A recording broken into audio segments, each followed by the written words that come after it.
ഓരോ ദിവസവും പുലരുന്നത് ഇപ്പോൾ അമേരിക്കൻ പ്രസിഡന്റ് ട്രംപ് എന്ത് ചെയ്താണ്, എന്ത് പ്രഖ്യാപിച്ചാണ് ഞെട്ടിക്കുന്നത് എന്നുള്ള സംശയത്തോടെയാണ്.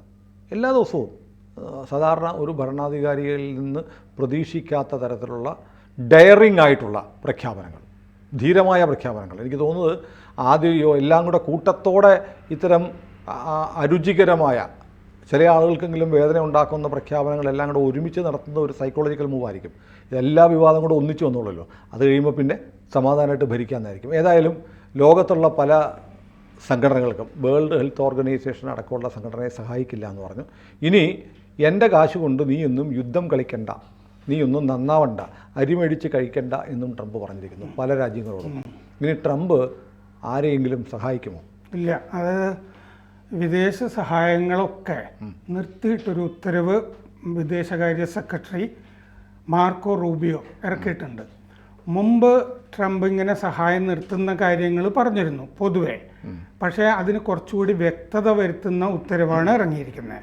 ഇതിൻ്റെ അകത്ത് ഇസ്രയേലിനും ഈജിപ്തിനുമുള്ള സൈനിക സഹായം നിർത്തുകയില്ല എന്ന് പറഞ്ഞിട്ടുണ്ട്. തുടരും, അത് തുടരും. ബാക്കിയുള്ളതൊക്കെ നിർത്തും എന്ന് വ്യക്തമായിട്ട് പറയുന്ന ഭാഗത്ത് ഒരു കാര്യം കൂടിയുണ്ട്. നമ്മൾ ഇസ്രയേലിന് അമേരിക്ക നല്ല തോതിൽ സഹായം നൽകുന്നുണ്ടെന്നറിയാം. പണം കൊടുക്കും, ആയുധം കൊടുക്കും, എല്ലാം കൊടുക്കും, എന്ത് വേണമെങ്കിലും കൊടുക്കും. പക്ഷേ ഈജിപ്തിന് അമേരിക്കയുടെ വലിയ സൈനിക സഹായമുണ്ട് എന്നുള്ളത് ഒരു പുതിയ അറിവാണ്.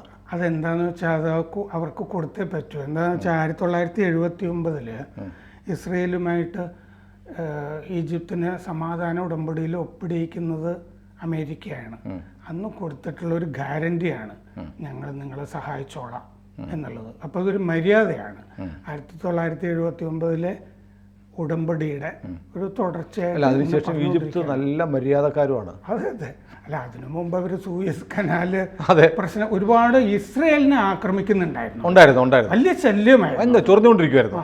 എപ്പോഴും വലിയ ശല്യമായിരുന്നു ഈജിപ്തിനെ കൊണ്ട്. അതിന്റെ കൂടെ ആണെങ്കിൽ അറബ് രാജ്യങ്ങളൊക്കെ നിൽക്കുകയും ചെയ്യും. ഈജിപ്ത് ഹമാസിനെ പോലെ അല്ല, ഇറാനെ പോലെയല്ല, അല്ല, ഭയങ്കര ന്യൂസൻസ് ആയിരുന്നു അത്. അത് ഒതുക്കിയപ്പോൾ ഞങ്ങൾ നിങ്ങളുടെ സൈനിക സഹായങ്ങളൊക്കെ ഞങ്ങൾ ചെയ്യാം എന്ന് കരാറിൻ്റെ ഭാഗമായിട്ട് വാഗ്ദാനം ചെയ്തിട്ടുള്ളതാണ് അമേരിക്ക. അതുകൊണ്ട് ചെയ്യുന്നതാണ് അവർ. അപ്പോൾ ഇതുകൊണ്ട് ഈ വിദേശ നയത്തിൽ വലിയ മാറ്റമാണ് വന്നിരിക്കുന്നത്. അടിമുടി മാറ്റം വന്നിരിക്കുന്നു എന്നുള്ളത് വളരെ വ്യക്തം. ഇതിൻ്റെ അർത്ഥം എന്താണെന്ന് വെച്ച് കഴിഞ്ഞാൽ യുക്രൈന് സഹായം കിട്ടില്ല എന്നുള്ളതാണ് അർത്ഥം.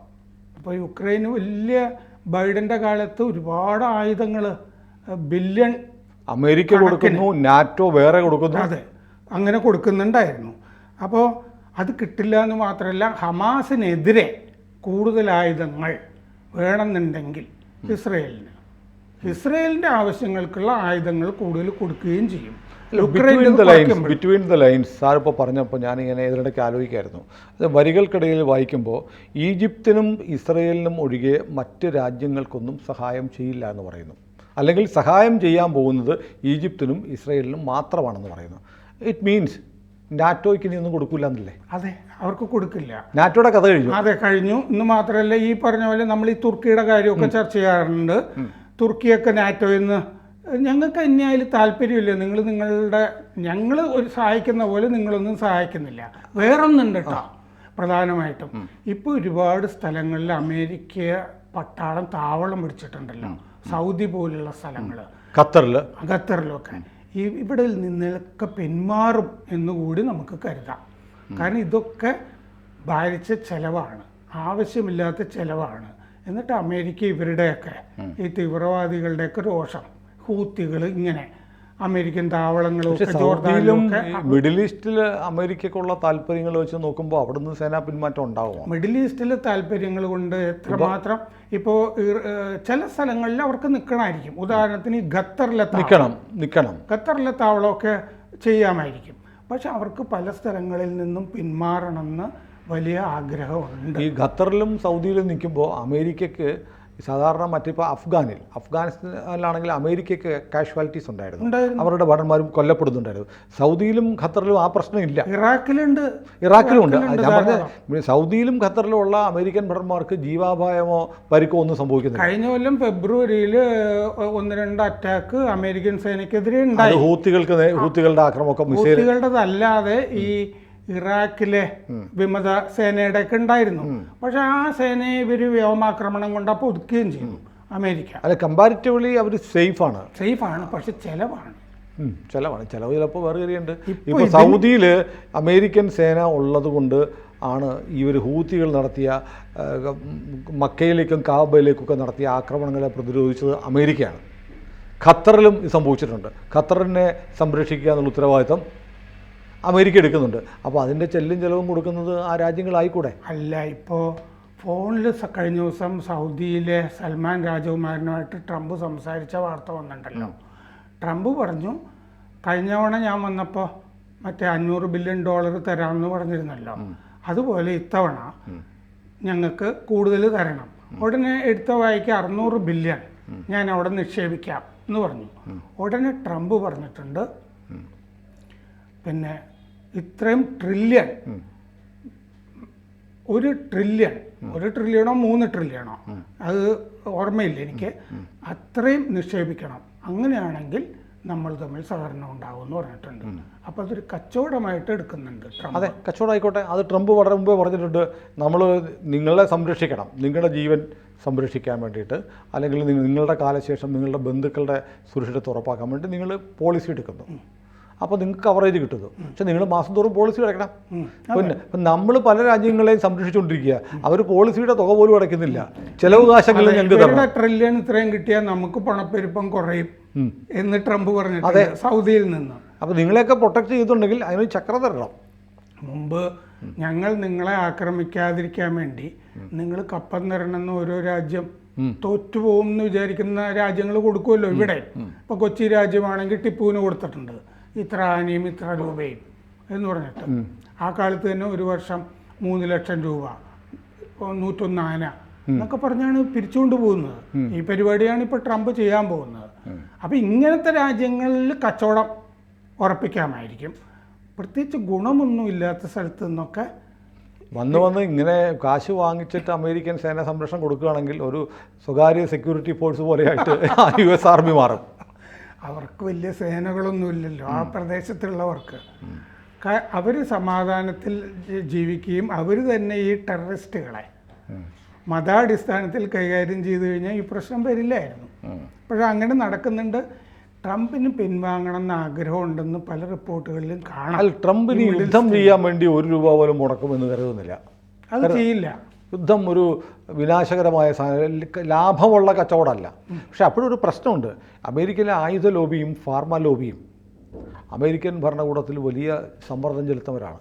യുദ്ധം വേണ്ട, ഇനി ലോകത്തെല്ലാം പിന്മാറാം, എല്ലാവരും യുദ്ധം നിർത്തിക്കോണം എന്ന് പറഞ്ഞാൽ ആയുധ ലോബിയുടെ സമ്മർദ്ദത്തെ എങ്ങനെ ട്രംപ് അതിജീവിക്കും? അതാണ് അമേരിക്കയുടെ എക്കണോമി. അതാണ് ട്രംപിന് ഈ ഗാസയിലെ പുനർനിർമ്മാണത്തിന്, ഇറാഖിൽ നേരത്തെ പുനർനിർമ്മാണത്തിന് പോയ പോലെ നല്ല സ്കോപ്പ് ഉണ്ട്, അതുണ്ടാവും. പക്ഷേ അമേരിക്കയുടെ വെപ്പൺ ആയുധ വ്യാപാരം എന്ന് പറഞ്ഞ ലോകത്തിലെ ഏറ്റവും വലിയൊരു വ്യാപാരമാണ്. അത് ബാക്കി രാജ്യങ്ങൾ മുഴുവൻ വാങ്ങിച്ചോളുമല്ലോ. ഇപ്പോൾ അല്ല, യുദ്ധഭീതി ഇല്ലെങ്കിൽ പിന്നെ ആര് വാങ്ങാൻ? ഈ സൗദിയുടെ കാര്യത്തിൽ തന്നെ F-35 കൊടുക്കുന്നില്ല അമേരിക്ക. അതുകൊണ്ട് സൗദി ഇത് ഫ്രാൻസിൽ നിന്നൊക്കെ ഏറ്റവും ആധുനികമായത് വാങ്ങിക്കാമെന്നൊക്കെ വിചാരിച്ച് അവർ പറ്റിച്ചുകൊണ്ടിരിക്കുകയാണ് കഴിഞ്ഞ 5-6 കൊല്ലമായിട്ട്. അത് ഇസ്രയേലിനെ കൊടുക്കും മിഡിൽ ഈസ്റ്റിൽ നിന്നുള്ള തീരുമാനമുള്ളത് കൊണ്ടാണ് സൗദിക്ക് കൊടുക്കാൻ പറ്റാത്തത്. അപ്പോൾ സൗദിക്ക് കുറച്ചൊക്കെ അകൽച്ച അമേരിക്കയോട് ഇത്തരം കാര്യങ്ങളിലൊക്കെ ഉള്ളതാണ്. ഈ ആയുധത്തിൻ്റെ കാര്യത്തിൽ തുർക്കി കൊടുക്കുമല്ലോ ചിലതൊക്കെ, അവർ ഫ്രാൻസിൽ നിന്ന് റഫേൽ വാങ്ങും സൗദി എന്നൊക്കെ വരുന്നുണ്ട്. പക്ഷേ സൗദിയെ സംബന്ധിച്ച് സൗദി ആവട്ടെ UAE ആവട്ടെ അവർക്ക് സൈന്യം വേണം എന്നതിനപ്പുറത്ത് ഒരു വലിയ സൈനിക താല്പര്യങ്ങളൊന്നും വേറെ ഇല്ലാത്ത രാജ്യമാണ്. അവർ സൗദിക്ക് ഇപ്പോൾ ഒരു വലിയ സേനയുണ്ടാക്കി ഇസ്ലാമിക ലോകം ഉണ്ടാക്കിക്കൊള്ളാം അങ്ങനൊന്നും കരുതുന്നില്ല സൈന്യം. അവർക്ക് അവരുടെ ഒരു ആവശ്യം വന്നാൽ അവർക്ക് പ്രതിരോധിക്കാനുള്ള സേന വേണമെന്ന് മാത്രമേ ഉള്ളൂ. പക്ഷേ എല്ലാ കാലത്തും അമേരിക്കയെ ഡിപ്പെൻഡ് ചെയ്യാൻ പറ്റില്ല എന്നുള്ളത് കൊണ്ടാണ് സൗദി ധാരാളം ആയുധം മേടിക്കുന്നുണ്ട്. ഇപ്പോൾ ഈ തിങ്കളാഴ്ച ട്രംപ് 90 ദിവസത്തെ ഒരു മരവിപ്പ് വിദേശ സഹായങ്ങൾക്ക് പറഞ്ഞിരുന്നു. അപ്പോൾ ഇതെങ്ങനെയാണ് എന്ന് പറഞ്ഞിരുന്നില്ല. ഇനി ഇത് പുനരവലോകനം ചെയ്യും 80 ദിവസം കൊണ്ട്, ഏതിനൊക്കെ വേണം എങ്ങനെയൊക്കെ വേണം എന്നുള്ളത്. ചിലപ്പോൾ ചിലതിനൊക്കെ കൊടുത്തിട്ടുണ്ടാവും, പക്ഷേ യുക്രൈന് കൊടുക്കില്ല എന്നുള്ളത് ഉറപ്പാണ്. അപ്പോൾ യുക്രൈനിൽ വെടിനിർത്തലോ റഷ്യയുടെ താല്പര്യം സംരക്ഷണമോ അങ്ങനെ എന്തെങ്കിലുമൊക്കെ ആയിരിക്കും ഇവർ ചെയ്യുന്നത്. ഫെഡറൽ ബജറ്റ് നിയന്ത്രിക്കുന്നത് അവിടുത്തെ കോൺഗ്രസ് ആണ്. അതുകൊണ്ട് ഈ നിരോധനം നിലനിൽക്കുമോ എന്നുള്ള അക്കാദമിക ചർച്ചകളൊക്കെ നടക്കുന്നുണ്ട്. സഹായം അമേരിക്ക നിർത്തിയാൽ അമേരിക്കയുടെ ശത്രുക്കൾ ആ രാജ്യങ്ങൾക്ക് സഹായം കൊടുക്കില്ലേ എന്നൊരു ചോദ്യവും വന്നിട്ടുണ്ട്. അപ്പോൾ അമേരിക്കയുടെ ഈ ആഗോള സ്വാധീനം പോകാനല്ലേ ഈ തീരുമാനം സഹായിക്കുക എന്നുള്ള ചോദ്യം ഉയർത്തുന്നുണ്ട് ചിലർ. USAID എന്ന് പറഞ്ഞ സംഘടന, ഡെവലപ്മെൻറ്റ് ഏജൻസി, അവർ പറഞ്ഞിരിക്കുന്നത് മാനുഫാക്ചറിങ് കെയോസ് എന്നാണ് പറഞ്ഞിരിക്കുന്നത്. ട്രംപ് അരാജകത്വം നിർമ്മിക്കുന്നു എന്നാണ് ഈ തീരുമാനത്തിനെ പറ്റി പറയുന്നത്. USAIDന് പലതരം ഡീപ്പ് സ്റ്റേറ്റ് താല്പര്യങ്ങളുള്ളതാണ്, സോറോസിനെ പോലുള്ള ആളുകളൊക്കെ. അപ്പോൾ ആരോഗ്യരംഗം, വിദ്യാഭ്യാസ രംഗം, പിന്നെ HIV, ഈ കുട്ടികളുടെ വാക്സിനേഷൻ, കൃഷി, ഇങ്ങനത്തെ കാര്യങ്ങളൊക്കെ പറയുന്നുണ്ട്. ട്രംപിനെതിരെ നിൽക്കുന്ന ആളുകൾ പറയുന്നുണ്ട്. അപ്പോൾ യുക്രൈനിലെ ഈ പ്രഖ്യാപനം വന്നതോടുകൂടി തന്നെ യുക്രൈനിലെ പദ്ധതികളൊക്കെ മരവിച്ചിട്ടുണ്ട്. ഇനി സഹായം കിട്ടില്ലല്ലോ എന്നുള്ളത് കൊണ്ട് ഈ കുഞ്ഞുങ്ങളുടെ വാക്സിനേഷനും പിന്നെ ഊർജ വിതരണം ഇതൊക്കെ നിലച്ചതായിട്ടൊക്കെ വാർത്ത വന്നിട്ടുണ്ട് അവിടെ നിന്ന്. അപ്പോൾ ഇതിൻ്റെ അകത്ത് ചില ഇളവുകളുള്ളത് അടിയന്തര ഭക്ഷ്യസഹായം, സൈനിക സഹായം തുടങ്ങിയത് അതും ഈജിപ്തിനും ഇസ്രയേലിനും മാത്രമേ ഉള്ളൂ. വേറൊരു രാജ്യങ്ങൾക്കും ഇത്തരം അടിയന്തര ഭക്ഷണ സഹായം പോലും കൊടുക്കില്ല. അതിന് മാത്രമല്ല, ഈജിപ്തും ഇസ്രയേലും അടുത്തടുത്ത രാജ്യങ്ങളാണ്. അവർ തമ്മിലുള്ള സമാധാനം പുലരാൻ ട്രംപ് ആലോചിക്കുന്നത് ഇസ്രയേൽ നന്നായി നിൽക്കട്ടെ എന്ന് വിചാരിച്ചിട്ടാണ് ചെയ്യുന്നത്.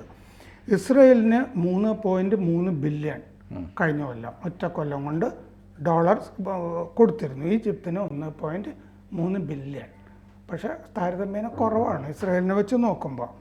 ഗാസക്കിന് കാലണ കിട്ടാൻ പോകുന്നില്ല എന്നുള്ളത്. പുനരധിവാസം എന്ന് പറയുമ്പോൾ വേറെ ആളുകളൊക്കെ കൂടി പൈസയൊക്കെ മുടക്കി കൊണ്ടുവരുമ്പോൾ അമേരിക്ക സഹായിക്കാം എന്നുള്ള മട്ടിലാണ് ഇപ്പോൾ നിൽക്കുന്നത്. അപ്പോൾ അതുകൊണ്ട് അതുപോലെ സുഡാൻ പോലുള്ള രാജ്യങ്ങളുണ്ട്, ആഫ്രിക്കൻ രാജ്യങ്ങൾ, അത് പട്ടിണി കാര്യങ്ങളിൽ സഹായിക്കാൻ വേണ്ടിയിട്ടാണ്.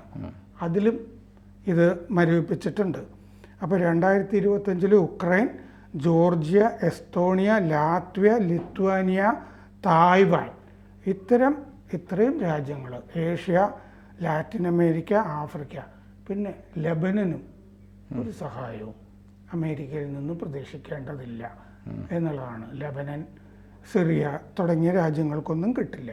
ഇതിൻ്റെ കൂടെ പീറ്റ് ഹെക്സേത്തിനെ പ്രതിരോധ സെക്രട്ടറിയായിട്ട് വച്ചിട്ടുണ്ട് ട്രംപ്.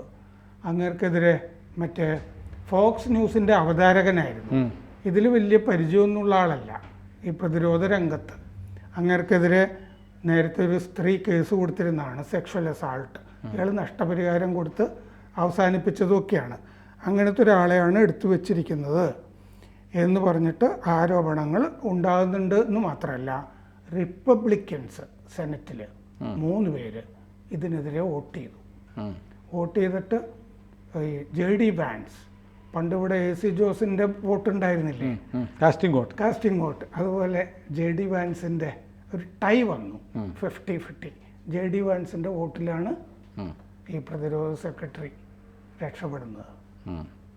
ഏതായാലും ലോകക്രമം മാറ്റിമറിക്കാൻ ട്രംപ് തീരുമാനിച്ചിട്ടുണ്ട്. ഇപ്പോൾ ഞാൻ ആലോചിക്കുന്നത് ലോകാരോഗ്യ സംഘടന എന്നൊക്കെ പറയുന്ന സംഘടന ചത്തുപോകാൻ പോവാ. അമേരിക്കയാണ് അതിൻ്റെ സിംഹഭാഗം പണവും കൊടുക്കുന്നത്. അപ്പോൾ ഈ നേരത്തെ പറഞ്ഞ ആഫ്രിക്കൻ രാജ്യങ്ങൾ, എന്തിന് നമ്മുടെ അപ്പുറത്തെ ആ കിടവൻ യൂനുസിൻ്റെ ബംഗ്ലാദേശ് പോലും ആരോഗ്യ കാര്യങ്ങളിലൊക്കെ നിവർന്നു നിൽക്കുന്ന WHO-യുടെ ഒരു സപ്പോർട്ടുള്ളത്. അപ്പോൾ ഒരു വലിയൊരു ഗുരുതരമായ ഒരു കോൺസിക്വൻസ് WHO-യുടെ കാര്യത്തിൽ എനിക്ക് തോന്നുന്നത് ഇപ്പോഴത്തെ നേതൃത്വത്തിനെ പറ്റി വലിയ അഭിപ്രായമില്ല ട്രംപിന്. അതാ വുഹാനിൽ ഗവേഷണം നടത്തിയ ഒരുത്തനുണ്ടല്ലോ ഡീപ് സ്റ്റേറ്റിന് വേണ്ടി, അതിലെ വൃത്തികേടുകളെ പറ്റി അന്വേഷിക്കാൻ ഹൂ നിയോഗിച്ച കമ്മിറ്റിയിൽ ഈ വൃത്തികേടുകൾ ചെയ്ത ആളും ഉണ്ടായിരുന്നു. അതാണ് ഹൂവിനോടുള്ള രോഷത്തിന് കാരണം. ഏതായാലും നമുക്ക് ട്രംപിൻ്റെ നയം എങ്ങനെയാണ് ലോകത്തെ സ്വാധീനിക്കുക എന്നുള്ളത് നമുക്ക് അനുഭവിച്ചും ചിലപ്പോൾ അറിയാം. ഇതിൻ്റെയൊക്കെ ആഫ്റ്റർ എഫക്റ്റ് നമ്മളും കൂടെ അനുഭവിക്കണം. നമ്മൾ അനുഭവിക്കണമല്ലോ ഹോവിൻ്റെ കാര്യത്തിലൊക്കെ തീർച്ചയായിട്ടും. കൂടുതൽ വാർത്തകളും വിശേഷങ്ങളും നിങ്ങളിലേക്ക് എത്താൻ ABC മലയാളം സബ്സ്ക്രൈബ് ചെയ്യുക, ബെൽ ബട്ടണും അമർത്തുക.